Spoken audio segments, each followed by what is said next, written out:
నమస్తే, welcome to Anantha TV.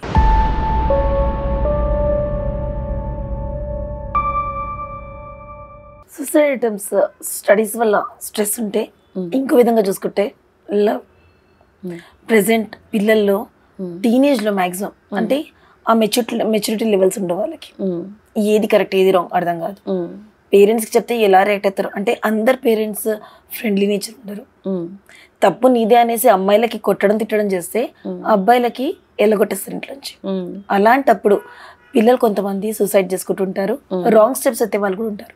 మరి వీళ్ళకి ప్రాపర్ గైడెన్స్ ఏ విధంగా ఇవ్వచ్చు చెప్పండి. ఇది చాలా ఇంపార్టెంట్ అండి. అసలు దీని మీద రిపీటెడ్ టాపిక్స్ చేసినా కూడా చాలా కంటెంట్ చెప్పచ్చు మనం సొసైటీకి. ఓకే, సో ఇదేంటంటే అండి, మనకి 13+ నుంచి అమ్మాయికైనా అబ్బాయి అయినా కూడా అమ్మాయి మెచ్యూర్ అవుతుంటారు, అబ్బాయిలు ప్యూబర్టీలోకి వెళ్తారు. అంటే దీన్ని ఏమంటారంటే సైకాలజీలో ఎడిపా కాంప్లెక్స్ అంటారు. అంటే ఆపోజిట్ జెండర్ పట్ల ఇంట్రెస్ట్ క్రియేట్ అయ్యేది. It's a developmental part. అంటే గ్రోత్లో ఇదొకటి. అంటే ఎప్పుడైతే ఆపోజిట్ జెండర్ మీద ఇంట్రెస్ట్ లేదో ఆటోమేటిక్గా మనం చూసేది men to men marriage, women to women ఇలాంటివి చూస్తుంటాం. అంటే ఏంటి, రైట్ గ్రోత్ ఉన్నట్టు. యాక్చువల్గా ఆపోజిట్ జెండర్ని ఇష్టపడుతున్నారంటే ఇట్స్ రైట్ గ్రోత్ అనేది ఫస్ట్ ఎక్నాలెడ్జ్ చేయాలి మనం. అది దాని పట్ల సరైన అవగాహన ఇవ్వలేకపోతున్నాం మనం. ఓకే, పేరెంట్స్ కూడా ఏంటంటే ఇక నుంచి ఆపోజిట్ జెండర్ ఇష్టం అనిపిస్తుంటుంది, చాలా బాగుంటారు, బ్యూటిఫుల్గా ఉంటారు, చూస్తే కొంచెం ప్లెజర్గా అనిపిస్తుంటుంది. కానీ దెర్ ఆర్ సమ్ మనకి రూల్స్ అండ్ రెగ్యులేషన్స్ ఉన్నాయి, సోషల్ నార్మ్స్ అంటారు. ఓకే, సోషల్ నార్మ్స్లో చిన్న వయసులో కూడా సెక్షువల్ రిలేషన్షిప్స్కి వెళ్తున్నారు. So it's not healthy. యాక్చువల్గా ఏమవుతుంది, ఉమెన్ ఎప్పుడైనా 21 years లోపు సెక్షువల్ రిలేషన్షిప్లోకి వెళ్ళిన వాళ్ళు డెత్ ఎక్కువగా ఉంటుంది. వాళ్ళ బాడీ అంతగా సపోర్ట్ చేయదు. కాబట్టి అలాంటి ఇప్పుడు ఎందుకు 21 years తర్వాత మ్యారేజ్ అని ఎందుకు పెట్టారు ఉమెన్కి? ఎందుకంటే బికాజ్ చాలా రీసెర్చ్ జరిగింది. 21 years లోపు మ్యారేజ్ చేసుకున్న వాళ్ళల్లో డెత్ పర్సంటేజ్ ఎక్కువగా ఉంది. మనకు ఆల్రెడీ సొసైటీలో ఉమెన్ పర్సంటేజ్ చాలా తక్కువగా ఉంది. We need to save girl projects కూడా జరుగుతున్నాయి.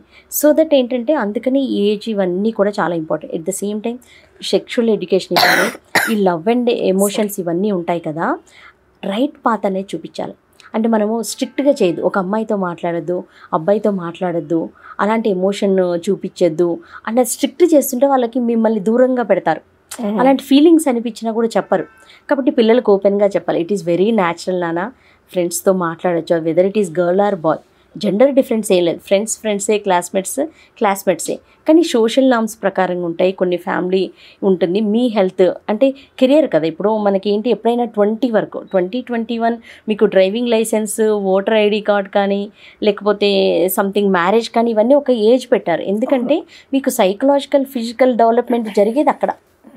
అంటే రైట్ డెసిషన్ తీసుకునే ఏజ్ అది. సో ఇప్పుడు అన్నీ కూడా తీసుకునేవి అంత మెచ్యూర్డ్గా ఉండవు. Maybe you can take better choice కదా.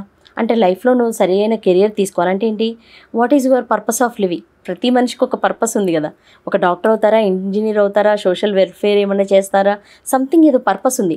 ఆ పర్పస్ తెలియకుండానే మీరు వేరే ట్రాప్లోకి వెళ్ళిపోవడం వల్ల లైఫ్ అనే దాని పట్ల క్లారిటీ లేకుండా ఉంటుంది. సో దట్ ఈ రిలేషన్షిప్స్ ఏంటో కూడా వాళ్ళకి ఎక్స్ప్లెయిన్ చేయాలి.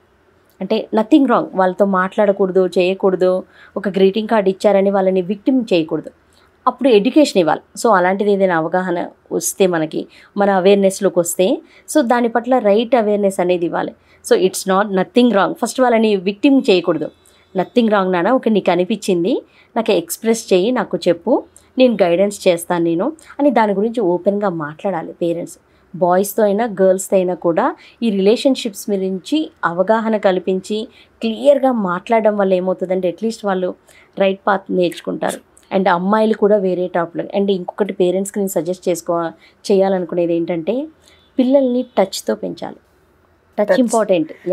ఇంట్లో అంటే మీ పాప ఎదుగుతుంది, ఒక 5 years, 6 years, 7 years, 10 years, 12 వచ్చింది, 13 వచ్చింది. ఫాదర్ ఏం చేయాలంటే ఆపోజిట్ జెండర్ ఫస్ట్, అంటే ఒక అమ్మాయి ఫస్ట్ ఆపోజిట్ జెండర్ని చూసేది ఫాదర్ పుట్టగానే, అబ్బాయి ఆపోజిట్ జెండర్ చూసేది మదర్. ఓకే, రైట్ ఎడ్యుకేషన్ అంటే ఏంటిది, టచ్లో కూడా రైట్ ఎడ్యుకేషన్ ఉండాలి.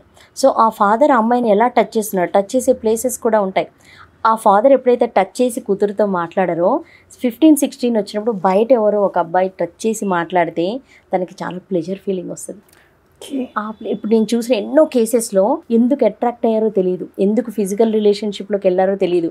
ఈరోజు ఆ అబ్బాయి వదిలేశారు, సూసైడ్ అటెంప్ట్ చేసుకుంటున్నారు. డీప్ లెవెల్లో మేము వర్కౌట్ చేస్తే బికాస్ ఆఫ్ దే టచ్, ఒక కంఫర్ట్ టచ్ ఇస్తున్నారు అబ్బాయిలు కూడా చెప్తారు, ఆ అమ్మాయి పట్టుకుంటే చాలా బాగా అనిపిస్తుంది, ముట్టుకుంటే చాలా బాగా అనిపిస్తుంది అని. సో అది ఎప్పుడైతే పేరెంట్స్ ఇంట్లో ఇచ్చారో, మన పిల్లలతో చేతిలో చేసి మాట్లాడడము, ఇలా భుజం తట్టి మాట్లాడడము, అర్రి తల్లి నీ హెయిర్ స్టైల్ చాలా బాగుందిరా, ఈ డ్రెస్ ఈ కలర్ నీకు చాలా బాగా సూట్ అయింది, నీ స్మైల్ ఎంత బాగుందిరా అని ఇంట్లో ఫాదర్ డాటర్ని పొగుడుతూ ఉండాలి. అప్పుడు ఏమవుతుందంటే బయట సొసైటీ ఎవరైనా ఉంటే ఇమీడియట్గా దానికి ఇదైపోరు, రియాక్ట్ అవ్వరు. ఎప్పుడు చాలామంది పిల్లలు ఎక్కడ బాయ్స్ అయినా గర్ల్స్ అయినా బయట లవ్స్కి ఎందుకు దానికి ప్రభావానికి లోనైపోయి ఇబ్బంది పడుతున్నారంటే ఇంటి నుంచి లవ్ అండ్ అఫెక్షన్ దొరకట్లేదు. ఫస్ట్ కిడ్స్కి పేరెంట్స్ ఆ లవ్ అండ్ ఎఫెక్షన్ చూపించాలి, టచ్తో కూడిన లవ్, వాళ్ళని అప్రిషియేట్ చేయాలి, హ్యాండ్సమ్గా ఉన్నావు అనాలి, ఈ డ్రెస్సింగ్ నీకు చాలా బాగుంది అనాలి, ద వే యూ టాక్స్ చాలా బాగుంది, ద వే యూ వాక్స్ నేను ఇంప్రెస్ అవుతున్నాను, ఇలాంటి కామెంట్స్ మనం కూడా మాట్లాడాలి. ఓన్లీ ఎప్పుడు స్టడీస్ కాదు, నీకు మార్కులు ఎన్ని వచ్చాయి ఇంకా తెచ్చుకో, నువ్వు తెచ్చుకోకపోతే వేస్ట్, ఇది కాదు, ఈ ఎడ్యుకేషన్ కూడా మనం ఇవ్వాలి. అప్పుడు ఏది ఉన్నా కూడా పిల్లలు పేరెంట్స్తో చెప్తారు. దెర్ ఆర్ మెనీ పీపుల్ అండి, వాళ్ళ రిలేషన్షిప్స్ అన్నీ కూడా పేరెంట్స్తో చెప్పి పేరెంట్స్ అప్రూవల్ కూడా తీసుకొని అది కరెక్ట్ అనిపించిన తర్వాత చేసుకునే వాళ్ళు ఉన్నారు. ఎవరు అలాంటి వాళ్ళు? ఖచ్చితంగా పేరెంట్స్తో రిలేషన్ ఉండి చిన్నప్పుడు వాళ్ళు లవ్ అండ్ ఎఫెక్షన్కి గురైన వాళ్ళు. సో ఎడ్యుకేషన్ స్కిల్సే కాదు, ఇక్కడ లైఫ్ స్కిల్స్ నేర్పించేది కూడా పేరెంట్సే అని చెప్తున్నారు వనజ గారు. ఏ ఏజ్ గ్రూప్లో పిల్లలు పేరెంట్స్ ఏ విధంగా వాళ్ళకి చూసుకోవాలో, మరి ఏ ఏజ్ గ్రూప్ పిల్లలకి పేరెంట్స్ ఏ విధంగా వాళ్ళకి ట్రీట్ చేయాలో మేడం ఇక్కడ చాలా బ్యూటిఫుల్ కంటెంట్ ఇచ్చారు, చాలా ఇన్ఫర్మేటివ్ కంటెంట్ ఇచ్చారు. మరి ఇలాంటి మరో ఇన్ఫర్మేషన్ కోసం చూస్తుండండి Anantha TV. Please like, share and subscribe.